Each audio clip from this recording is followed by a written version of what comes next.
కోరిక కొన్నాళ్లే బ్రతికిస్తుంది, ఆశ చచ్చేదాకా బ్రతికిస్తుంది. కానీ ఆశయం చావే లేకుండా చేస్తుంది. దేనికోసం పోరాడుతున్నావో స్పష్టత ఉన్నప్పుడు ఎలా పోరాడాలి అన్నది తేలిక అయిపోతుంది. మీ బలాలని అలాగే మీ బలహీనతలను క్షుణ్ణంగా విశ్లేషించుకోండి. అప్పుడే మీరు విశ్వాసంతో ముందడుగు వేస్తారు.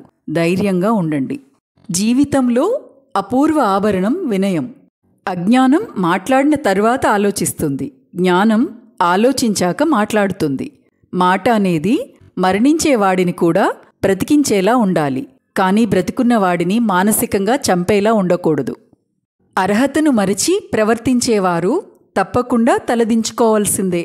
స్నేహబంధమైన రక్తబంధమైన ధనంతో ముడిపడినంతవరకు బాగుంటాయి.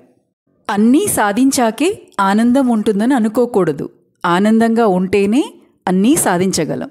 సోమరితనం కలవాడు దేన్నీ సాధించలేడు.